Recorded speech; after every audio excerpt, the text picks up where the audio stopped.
두 구절인데요. 창세기 12장 4절을 먼저 보겠습니다. 창세기 12장 4절.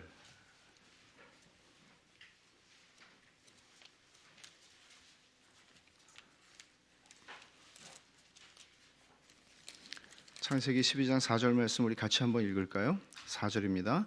이에 아브라함이 여호와의 말씀을 따라갔고 롯도 그와 함께 갔으며 아브라함이 하란을 떠날 때에 75세였더라. 자, 이 말씀하고 룻기 1장 16절을 읽을 텐데 어떤 유사점이 있는지, 이 두 구절이 어떤 유사점이 있는지 한번 보세요. 룻기 1장 16절입니다.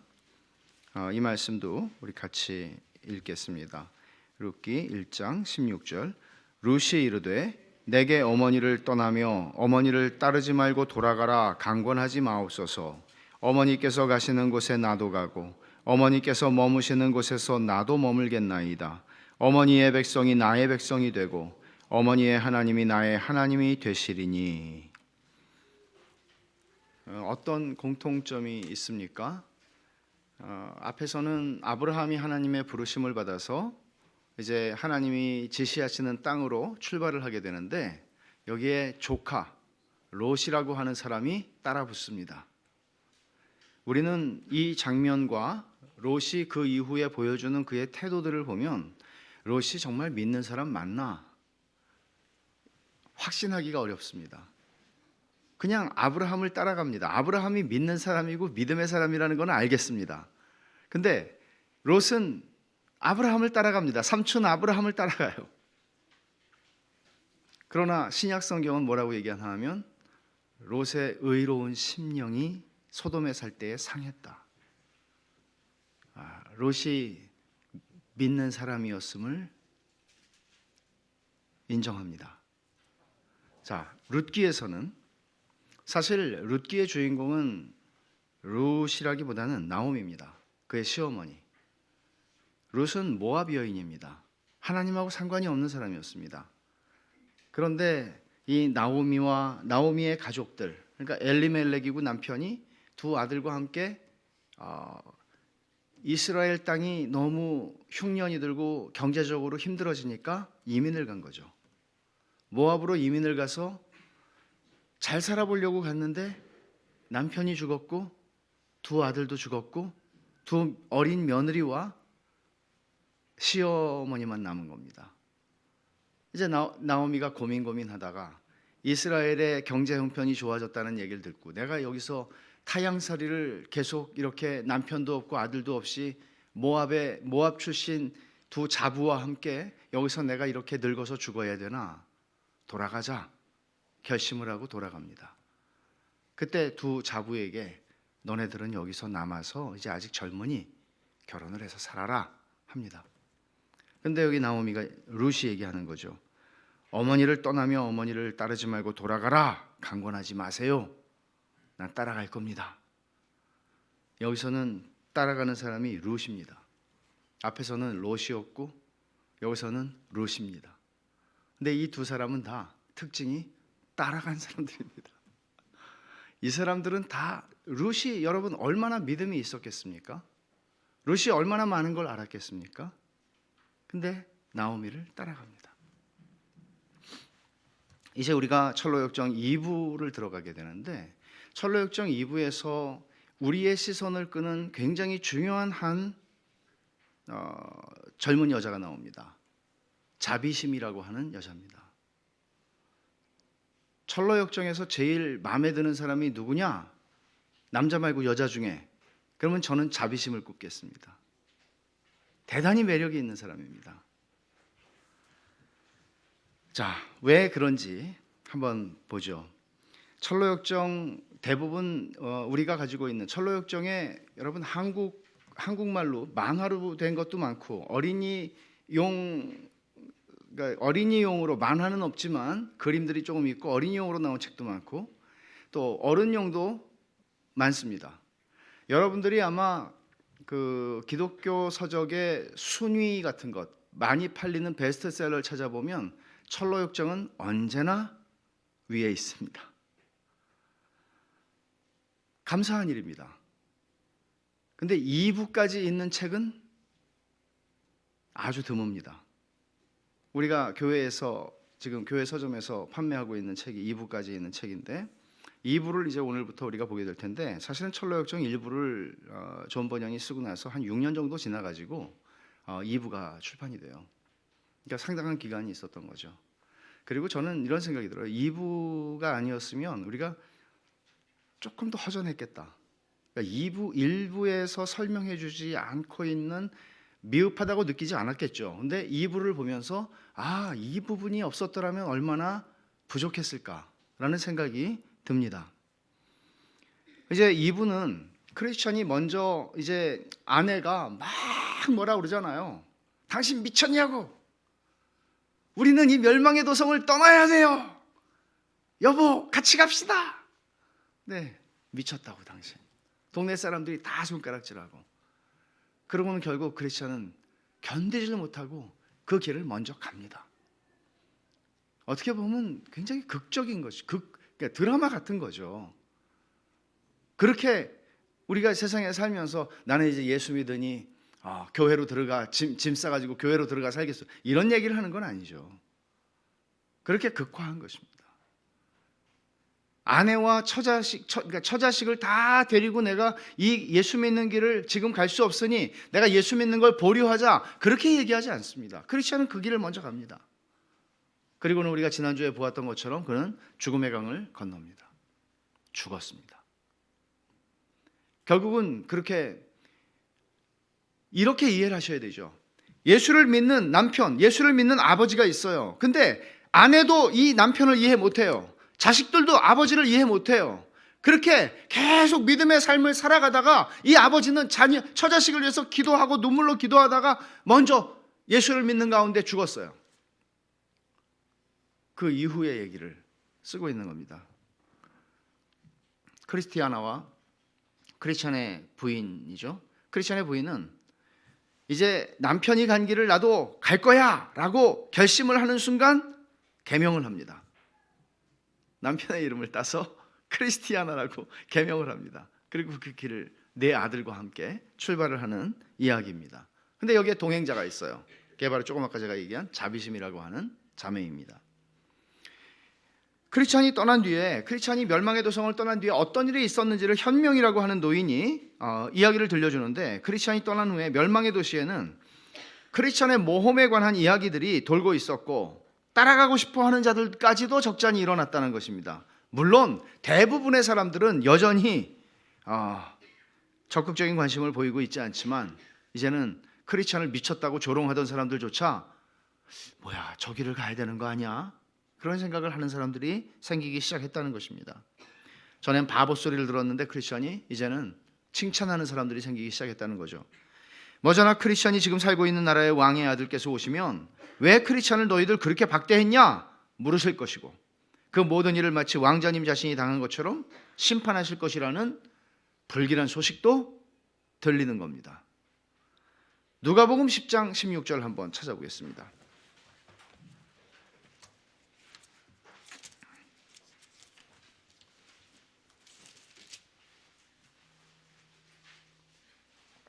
누가복음 10장 16절, 주님께서 이렇게 말씀하시는데, 너희 말을 듣는 자는 곧 내 말을 듣는 것이요, 너희를 저버리는 자는 곧 나를 저버리는 것이요, 나를 저버리는 자는 나 보내신 이를 저버리는 것이라. 그러니까 예수님께서 제자들에게 너희들을 박대하면 나를 박대하는 거고, 나를 박대하면 아버지를 박대하는 것이다, 그렇게 말씀하세요. 이거는 아브라함을 부르실 때도 그러셨죠. 너를 축복하는 자에게 내가 축복하고 너를 저주하는 자에게 저주하겠다.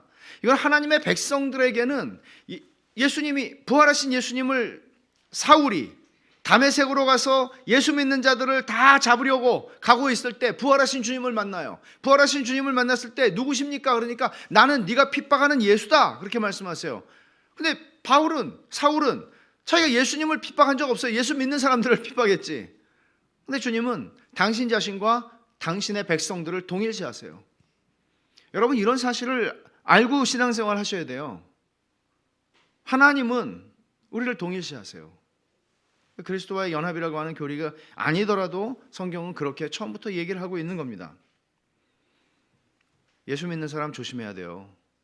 예수 믿는 사람한테 함부로 하면 안 돼요. 아셨죠, 여러분? 예수 믿는 옆에 있는 사람한테 함부로 하면 안 돼요. 바깥에서 우리한테 함부로 하면 안 되지만 존귀한, 애기들도 존귀한 사람들이에요. 함부로 하면 안 돼요. 이제 크리스티아나와 아이들에 대한 소식인데, 크리스티아나는 자식들과 함께 순례자의 삶을 시작하는 첫날 이름을 개명합니다.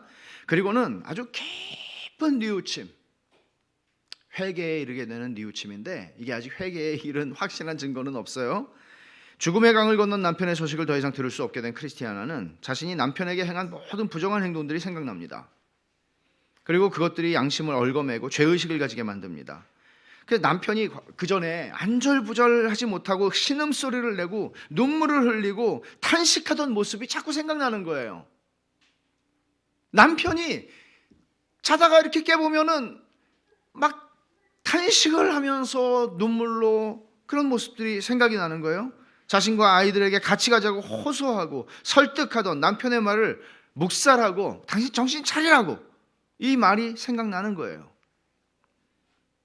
그리고는 죄를 깨달아요. 이제 아들들에게, 네 아들들에게 크리스티아나가 하는 말이에요. 내가 너희들 아버지에게 죄를 지어서 아버지가 떠나버리셨구나. 우리도 함께 가자 하는 걸 내가 거절했으니 내가 너희 생명까지 방해한 셈이 되었구나. 이 말을 들은 아이들이 눈물을 흘리며 우리도 아버지 따라가자고 막 소리 지릅니다. 회심이 일어난 것 같죠? 그런 것 같아요. 중생의 원리를 또 깨닫습니다. 남편의 고난을 어리석은 공상이나 우울증 때문에 생긴 것이라고 여겼던 크리스티아나가 그게 생명의 빛이 남편에게 주어졌던 것이구나. 생명의 빛이 남편에게 주어져서 남편이 그걸 본 거구나. 이게 중생이에요. 아무것도 보지 못하던 소경의 눈을 열어서 보게 하시는 거예요. 그리고는 꿈을 꾸는데 이 회개하는 꿈이에요. 꿈에서 자기의 모든 죄과가 빼곡히 기록되어 있는 큰 양피지 한 장이 그녀 앞에 펼쳐져 있는 걸 보는데, 잠결에 그녀는 주여 불쌍히 여기소서 나는 죄인이로소이다. 이게 뭐예요? 누가복음 18장에 세리가 한 기도예요. 세리가 부르짖습니다. 근데 잠결에 부르짖었는데 아이들도 그 소리를 들을 수 있을 정도였다고 그래요. 근데 바로 마귀가 나타나서 방해를 합니다. 아주 악으로 가득 차 있는 두 존재가 침대 옆에서 절대로 술래길을 시작하지 못하도록 장래의 일을 생각하지 않게 해야 한다고 의논하는 것을 봐요. 안 돼, 절대 안 돼. 이 여자 막어, 이 여자 막어. 그리고 나서 크리스티아나는 천성에 있는 남편의 행복한 모습을 꿈에 봅니다. 그리고는 잠자리에서 일어났어요. 기도를 해요. 그리고 아이들하고 이야기를 나누는데 바깥에서 막 쿵쿵쿵쿵 하는 소리가 들립니다. 문을 열라는 거죠. 그래서 크리스티아나는 자기도 모르게 이렇게 대답해요. 만약 당신이 하나님의 이름으로 오시는 분이면 들어오세요. 그러자 아멘 하고 들어오는데 한 남자가 평안을 전하면서 들어오는데 그 사람의 이름은 비밀이에요. 시크릿. 왕의 초청장을 줘요. 비밀은 자비로우신 주께서 자신이 늘 용서할 준비를 갖추고 계신 분이며 용서를 많이 하실수록 기쁨을 느끼시는 하나님이시라는 것을 당신에게 알려주라고 나를 보내셨습니다 라고 말해요. 아주 시기적절하게 하나님께서 그녀에게 초청장을 보내주신 거예요. 그리고 비밀은 크리스티아나가 과거 자신을 후회할 뿐 아니라 남편이 간 곳으로 가고 싶어 한다는 것을 알고 왕이 보낸 편지라고 하면서 전해줍니다. 지극히 훌륭한 향유 냄새가 나는 편지에 금으로 쓰여진 내용은 왕께서도 그녀도 남편이 행한 대로 행하여 왕의 도성에와 영원히 즐거이 살 수 있기를 바라시고 그 길은 오직 이 한 길밖에 없다는 것을 말씀하십니다. 전해줍니다. 이제 그녀가 해야 할 것은 자녀들을 데리고 아들들을 데리고 이 편지를 가지고 출발하는 겁니다. 이 초청장을 가지고 출발하는 겁니다. 하늘나라에 들어가려면, 비밀이 하는 말이죠. 하늘나라에 들어가려면 남편과 같이 환난들을 통과해야 하는데 이 여정의 시작은 좁은 문이니 그리로 가세요. 좁은 문이에요. 이 편지를 가슴에 품고 가면서 당신도 읽고 아이들에게도 읽어주어 마음에 새기세요. 그러니까 여러분, 이 편지도 단순한 초청장이 아니라 계속해서 일부에서도 나왔지만 뭐 두루마리라든지 또는 쪽지라든지 이 모든 것들, 이 크리스천이 들고 있던 책이라든지 이 모든 것들은 다 하나님의 말씀인 성경을 가리키는 겁니다. 하나님의 말씀이 없이는 우리가 인도함을 받을 길이 없습니다. 우리의 추측과 감으로, 직관으로 가는 것 아닙니다. 그리고는 크리스티아나가 아이들을 불러서 아빠가 가신 길을 이제 우리 함께 출발해야 되겠다라고 말하고, 아이들은 기쁜 마음으로 이제 눈물을 흘리며 감격하며 이제 출발을 하게 됩니다. 근데 또 두 여자가 찾아와요. 이웃집에. 크리스찬도 그랬죠. 가고 있는데 마을에서 막 나와가지고 또 이 사람을 잡으려고 또 쫓아왔죠. 여기서 두 여자가 등장을 합니다. 그 중에 나이 많은 부인은 겁쟁이 부인이었습니다. 이 여인은 누군가 하면 크리스찬이 공고산을 지나서 아름다움의 집으로 갈 때 거꾸로 내려오는 사람을 만났었죠. 겁쟁이였습니다. 그 사람은 여기 그 아름다움의 집 앞에 사자 두 마리가 있어서 도저히 지나갈 수 없다고 그러고 거꾸로 내려오고 있던 사람이었는데, 그 사람의 딸이 이 겁쟁이 부인입니다. 겁쟁이 부인이 남편을 따라 순례길을 가려는 크리스티아나를 설득하기 시작합니다. 크리스티아나가 겁쟁이 부인에게 하는 말은 내가 왜 이 길을 가야 하는지를 설명합니다. 여러분은 왜 이 길을 가는지 설명하실 수 있습니까? 내가 왜 예수를 믿는지, 내가 왜 좁은 문으로 들어가는지. 사람들 다 그럽니다. 사람들은 아니 왜 그렇게 살아요? 여러분, 예수를 믿는 사람들을 보고 사람들이 의아하게 여기지 않는다면 그거 이상한 일 아닙니까? 예수를 믿지 않는 사람들이 예수 믿는 우리를 보면서 이 사람은 정말 나하고 잘 통해, 인생관이나 가치관이나 목표나 이게 나하고 딱 맞아, 그렇게 말하지 않습니까? 사람들이 우리에게 묻나요?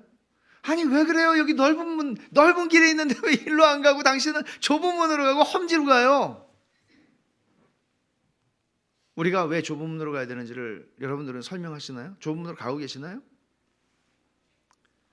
설명합니다. 크리스티아나가 나는 남편이 집을 떠나자 마음이 무척 아팠었는데 그이가 강을 건너간 이후 죽었다는 얘기죠. 더욱 그러했답니다. 그리스도인이, 그러니까 이거예요.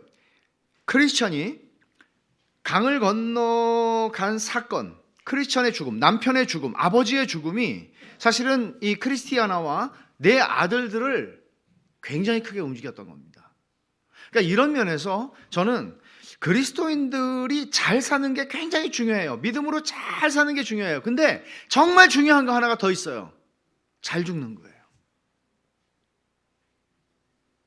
평생을 잘하고 마지막에 이상해지는 경우를 보죠. 나는 안 그럴 거야, 그렇게 생각하고 싶죠. 근데 뭐 그렇게 준비했겠어요? 나는 끝에 이상하게 할 거야, 이렇게 준비한 사람들이 그렇게 하나요? 끝에 나는 돈을 밝힐 거야, 이렇게 하나요? 그렇게 안 하죠. 자기도 모르게 그렇게 되는 거예요. 근데 잘 죽는다는 게 정말 중요해요. 의인은 죽음으로 말하거든요. 죽음으로 말하거든요. 어떤 면에서 평생의 설교자 같은 저 같은 사람은 평생에 했던 그 어떤 설교보다 죽음으로써 남기는 메시지가 더 좋아야 될 거예요. 저같이 강단에서 설교를 하는 분들은 아니지만 우리 모두는 다 우리의 인생에서 하나님의 메시지를 우리의 삶을 통해서 뭔가를 말하는 삶을 사는 거죠. 꼭 입으로 말해서가 아니라 우리의 삶으로. 가장 강렬한 여러분과 저의 인생의 최고의 설교는 죽음의 침상에서 선포되는 것입니다. 잘 죽어야 되는 것이죠. 그래서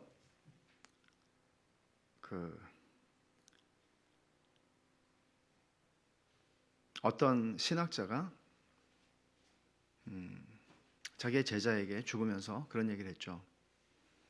이제 내가 너한테 보여줄 수 있는 건 하나밖에 없다. 그리스도인이 어떻게 죽는지.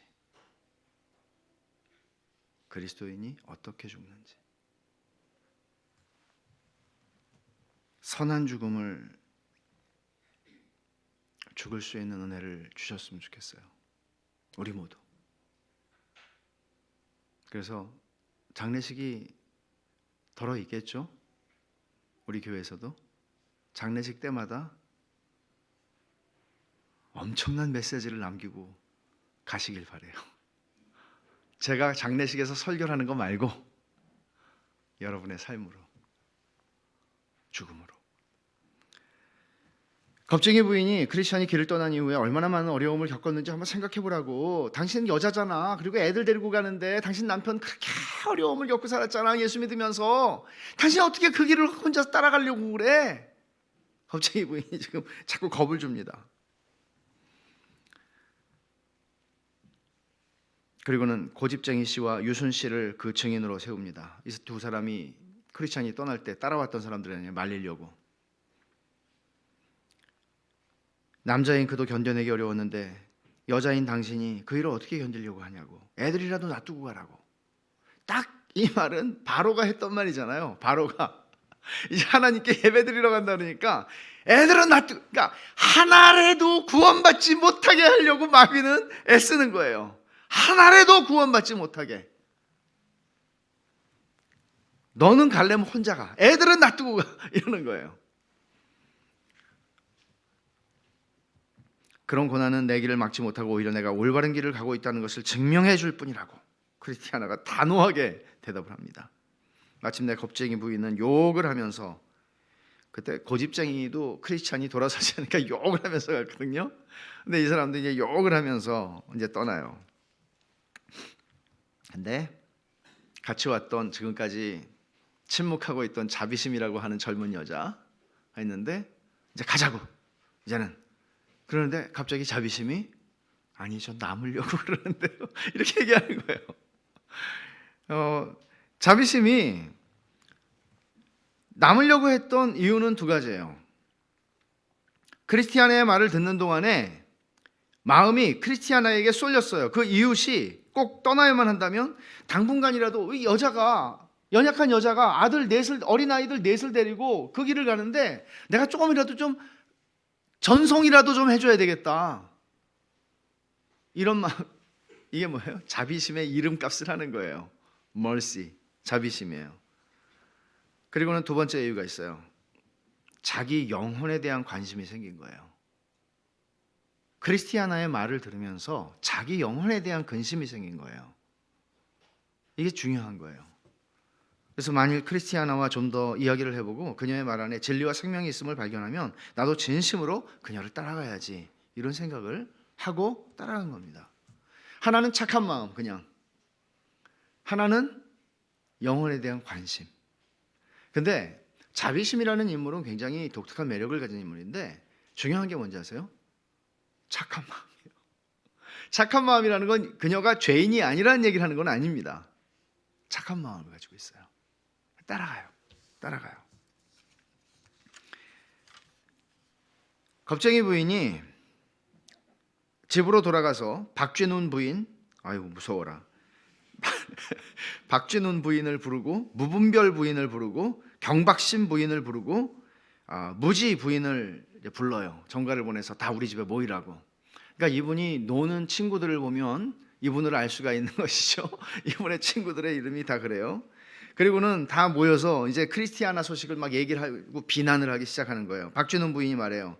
아유, 그 어리석은 여자, 남편의 괴로움을 보고도 조심할 줄 모르다니. 불신앙의 특징 1. 첫 번째, 믿음의 길에 있는 어려움들만을 봐요. 지금 이 사람들이 하고 있는 거예요. 믿음의 길을 걸어가는 사람들이 경험하는 어려움밖에는 보이질 않아요. 이게 불신앙의 특징이에요. 경박신 부인이 또 얘기합니다. 어제 나는 바람둥이 마님 댁에 가서 계집애들처럼 즐겁게 놀았어요. 나하고 육신사랑 부인, 음탕 부인, 외설 부인, 서너 명이 더 있었는데 거기서 음악과 춤, 오락을 즐겼죠. 바람둥이 마님은 정말 교양이 높은 숙녀시고 음탕 부인은 멋진 분이셨어요.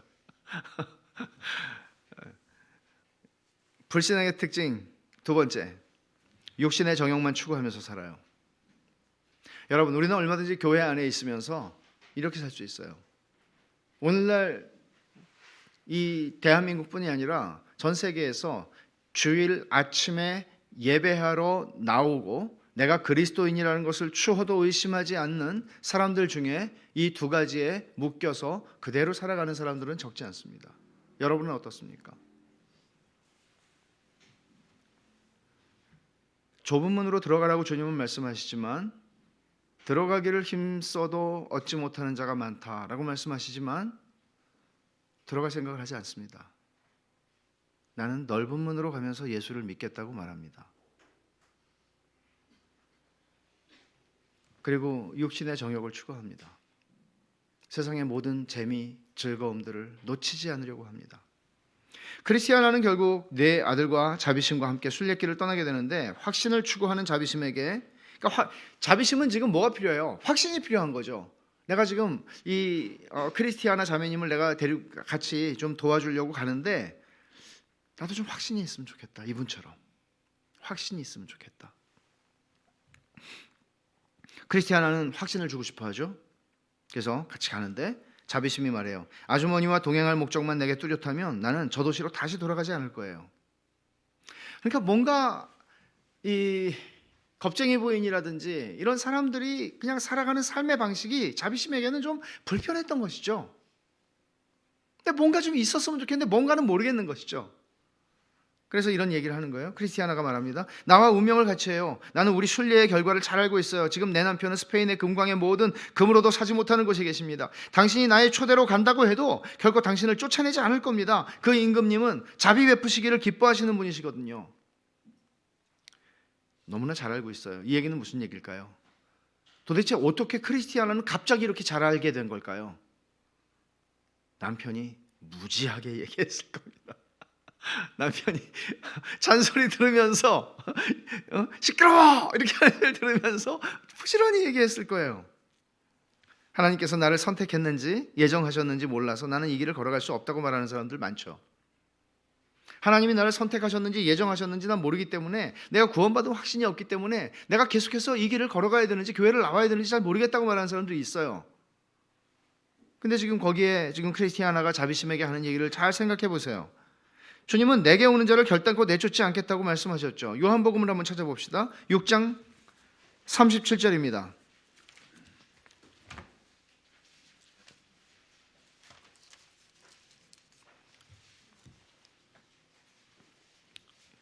요한복음 6장 37절 같이 한번 읽을까요?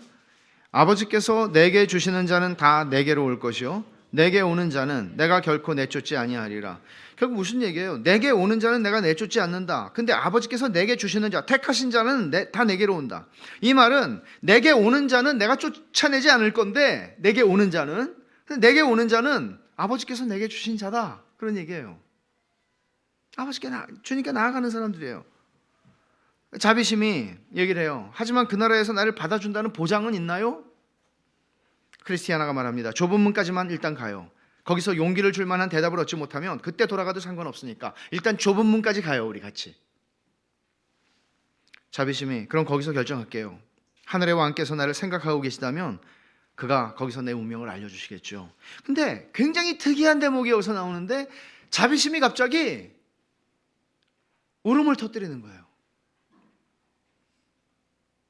굉장히 특이한 대목인데요, 갑작스럽게 눈물을 흘리면서 자비심이 멸망의 도시에 아직도 머물러 살고 있는 사람들을 생각하면서 불쌍하고 자비한 마음이 불타오르는 거예요. 만약에 이 길이 옳다면 저기에 지금 남아있는 아까 그 부인들이나 이런 사람들은 다 죽는 거 아니에요. 그런 생각을 하는 거예요. 그리고 크리스티아나는 모든 순례자들의 애끓는 마음이라고 이걸 설명하는 것이죠. 자비심에게 이게 바로 모든 순례길을 떠난 사람들이 가지는 공통된 마음이라고 얘기를 해주는 거예요. 그래서 자기 남편이 처음 자기에 대해서 가졌던 마음이 바로 그런 마음이었다고. 그 이와 우리 구주 되시는 하나님께서 그의 눈물을 받아 병에 넣어두셨습니다. 그래서 이제 당신과 나, 이 귀여운 아이들이 그 눈물의 열매와 이익을 거두고 있는 것이죠. 그러므로 자비심의 눈물도 헛되지 않을 거예요.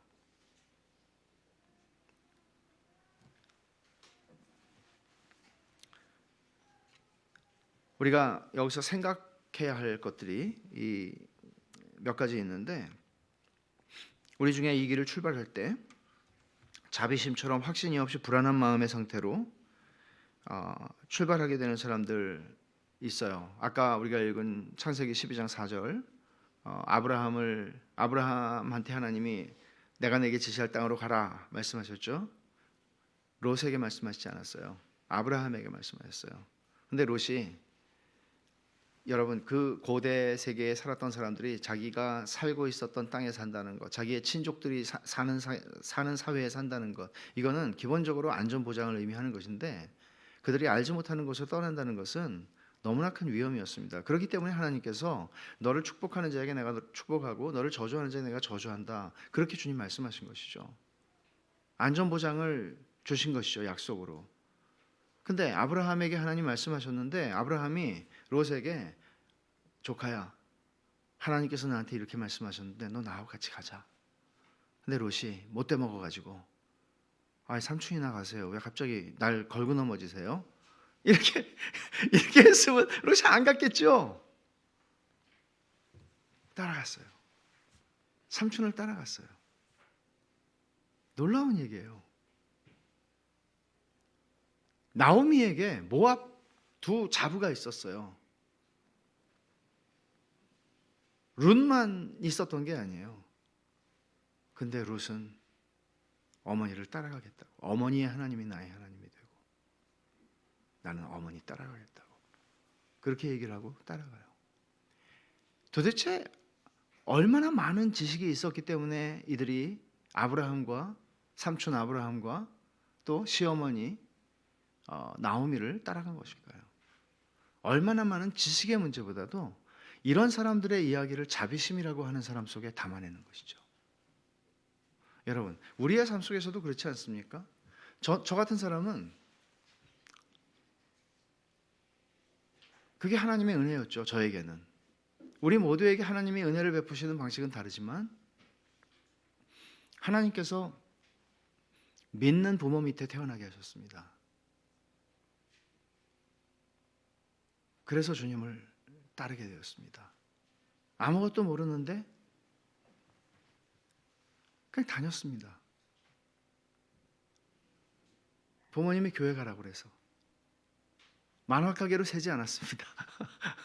만화가게로 세지 않고 갔습니다. 부모 따라간 겁니다.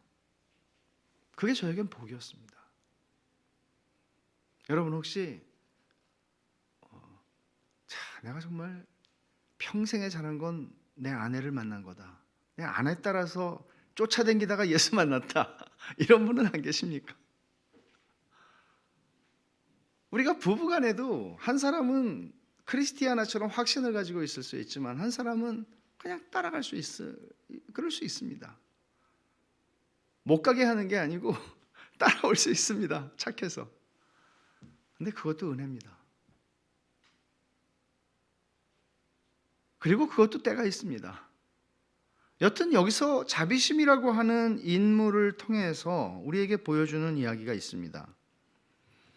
크리스티아나를 보십시오. 그녀는 상당한 확신을 가지고 이 길을 출발하고 있습니다. 비록 새 출발을 하기는 자비심이나 크리스티아나나 똑같아요. 새 출발하는 건 똑같아요. 근데 한 사람은 확신을 가지고 있고요, 한 사람은 확신이 없어요. 근데 둘 다 순례길을 걷기 시작했어요. 이건 굉장히 중요한 메시지예요. 여러분, 오늘 우리가 교회는 순례자들입니다. 우리는 철로 역정의 여정을 시작한 사람들입니다. 때로는 사랑하는 아내를, 사랑하는 남편을, 사랑하는 자녀들을 지금은 그들이 이해를 못하고 따라오려고 하지 않기 때문에 우리가 먼저 출발했는지도 모르겠습니다. 먼저 출발을 했는데 먼저 출발한 사람들 가운데에도 어떤 사람들은 크리스티아나처럼 확신을 가지고 출발하는 사람들이 있었는가 하면 어떤 사람들은 자비심처럼 확신을 가지진 못했지만 따라오는 사람들도 있을 수 있습니다.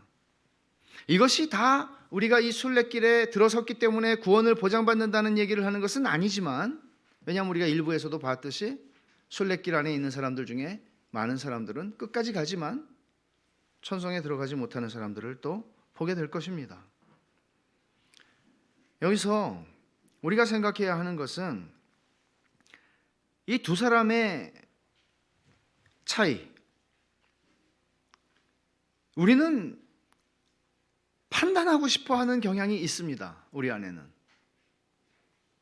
이 사람은 믿음이 좋고 이 사람은 믿음이 없어 라고 판단할 수 있습니다. 예를 들어 자비심 같은 사람은 믿음이 있는 사람이라고 판단하기는 어려울 것입니다. 그리고 자비심이 언제 거듭났는지를 우리는 알기가 어렵습니다. 왜냐하면 거듭남이라고 하는 것은 그 사람의 외적인 열매로 하는 것이지 거듭남 자체가 우리의 체험적인 어떤 사건으로 일어나는 것은 아니기 때문입니다. 그래서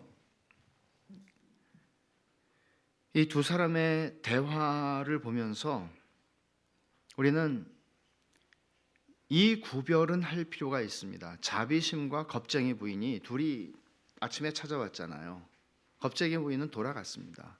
자비심은 따라갔고요. 또 이 차이는 무엇일까요? 아브라함을 따라간 롯이나 시어머니 나오미를 따라간 모압 여인 룻의 경우처럼 직접적인 은혜를 입고 믿음의 길을 떠나는 사람들도 있고 또 그 주변에서 간접적으로 하나님의 은혜를 경험하면서, 간접적이라는 얘기는 뭔가 하면 저 사람 진짜 은혜를 받았다는 말을 모를 테니까 저 사람 보면은 진짜 하나님이 계신 것 같아. 내가 하나님이 계신 걸 경험한 건 아닌데 저 사람을 보면 뭐가 있는 것 같아. 이렇게 돼서 따라간다는 거예요. 모태신앙들이 대표적으로 그런 사람들이고, 또 어찌어찌 해서 배우자가 먼저 예수님을 믿게 되면서, 또는 자녀들이 먼저 예수님을 믿게 되면서 믿게 되는 부모님들도 계시고요. 다양하게 그런 일들이 일어나는 것이죠. 그리고 이 모태신앙이라고 하는 것은 첫 세대가 가진 것만큼의 뜨거움을 가지지는 않는 것 같습니다. 그런데 다 그런 것은 아니겠지만 그렇게 첫 세대들처럼 뜨겁지는 않은데 지속성이 있고 좀 안정적인 게 아닌가 싶어요. 그게 크리스티아나와 네 아들들의 여정을 보면 두드러지게 나타나요. 그 아버지처럼 막 산전수전을 그렇게 겪지는 않아요. 조금 나아요. 그런 것도 그걸 우리가 기계적으로 적용할 수 있는 것은 아니지만 물론 이런 통찰들을 우리는 보게 되죠. 그리고 가다 보면 이 여정을 우리가 함께 걷다 보면 우리는 이런 고백들을 하게 될 것 같아요. 지금은 그런 고백을 할 수 없을 거라고 생각했는데 한 1년 후에 진짜구나. 난 진짜 이 길을 믿음으로 내가 가고 있는 거구나. 이런 고백들을 할 수 있고, 또는 지금은 고백하지 않는 사람들 가운데에서도 이제 자비심처럼 이렇게 룻처럼 또는 롯처럼 우리를 따라서 이 좁은 문을 향해서 걸어가는 사람들이 또 나올 것입니다. 그리스도인이 가지게 되는 불신자를 향한 자비심의 마음을 한번 생각해 보십시오. 하나님의 은혜를 입은 사람은 불신 영혼에 대한 부담과 안타까움을 가지는 거 정상이죠. 자비심이 보여주는 마음, 또 크리스티아나가 자기 남편의 예를 들면서 인정하는 게 바로 이런 거예요. 내 남편이 나를 향해서 그런 마음을 가졌었을 거예요. 이제 이 여자는 알아요. 이 여인은 알아요. 크리스티아나는. 그러나 자비심이 지금 그런 마음이 든다는 것은 뭐예요? 하나님의 은혜가 역사하기 시작했다는 걸 보여주는 거죠.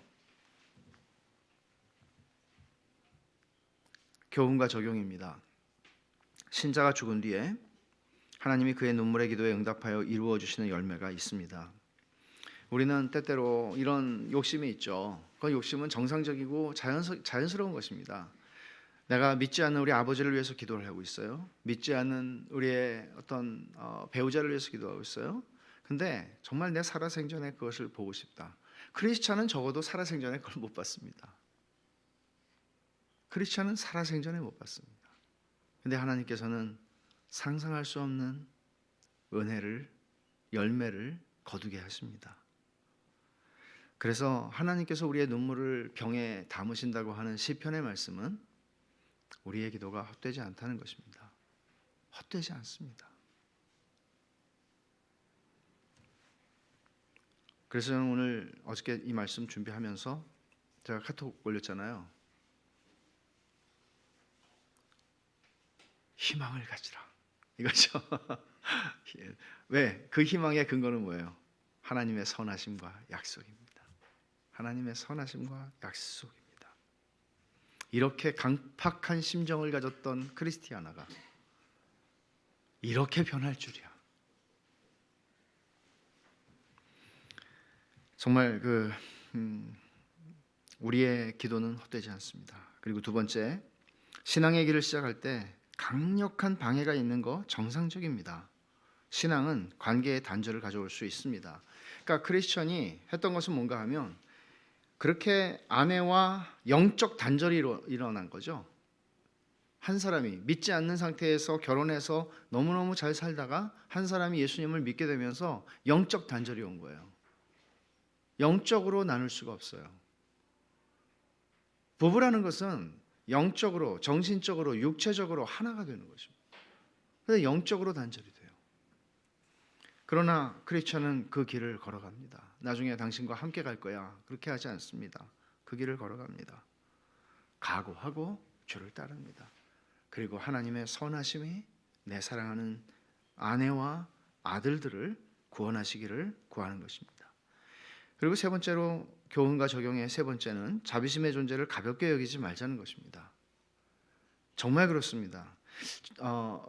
여러분 한번 생각해 보세요. 여러분이 아는 사람들을 한번 생각해 보십시오. 단순히 착한 마음을 가진 사람이 구원받는다는 얘기 아닙니다. 근데 어렸을 때도 그러잖아요. 친구들한테 교회 가자 그러면 싫어 그러고 안 해드리고 뒤로 와서 나도 한번 가볼까? 이렇게 하는 애들도 있고 어른들도 마찬가지예요. 어른들도 착한 마음, 이게 자비심이 가졌던 마음인데 하나님의 사람, 하나님을 신실하게 믿는 사람, 하나님을 경외하는 사람을 옆에 둔다는 것은 복입니다. 그런 사람이 옆에 있다는 건 복입니다. 하나님이 우리를 크리스티아나 또는 아브라함 또는 나오미 같은 존재로 사용하실 수 있습니다. 크리스티아나 때문에 자비심이 따라옵니다. 그리고 나오미 때문에 룻이 따라오죠. 본 거예요. 어머니를 지금까지. 어머니는 하나님을 만난 사람이다. 나도 저 하나님을 만나고 싶다. 본 거예요. 아브라함이 어느 날 갑자기 맨날 조카를 때리다가 야 같이 가자 이렇게 하면 따라가겠어요? 삼촌 또 때리려고 이렇게 하잖아요. 삼촌을 아는 거예요.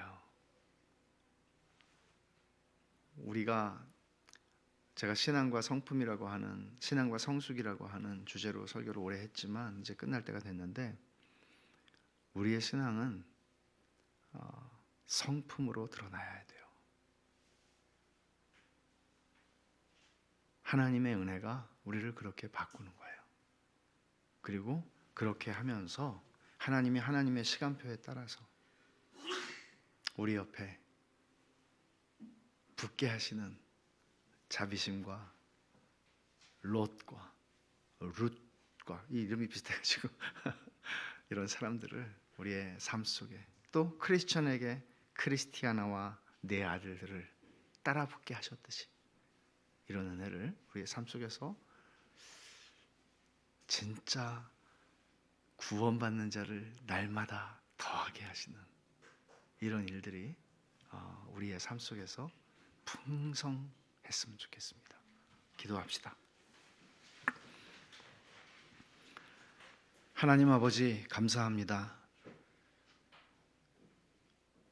하나님은 아브라함을 부르셨지만 롯이 아브라함을 따라 순례자의 여정을 걷기 시작했고 하나님의 백성이 된 것을 보고 또 나오미를 따라서 시어머니 나오미를 따라서 어머니의 하나님이 나의 하나님이 될 거라고 말하며 시어머니를 따라간 룻을 구원하시는 애를 생각합니다.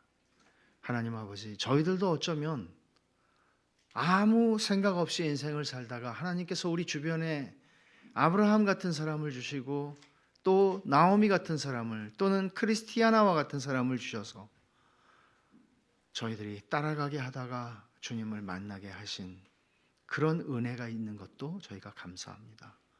하나님 아버지, 이제는 저희의 삶이 하나님께서 저희의 주변에 있는 사람들이 저희로 말미암아 하나님을 만나게 되는 이 순례길을 참되게 걷게 되는 그런 구원의 역사들이 저희 삶의 주변에 사랑하는 우리가 사랑하는 가족들에게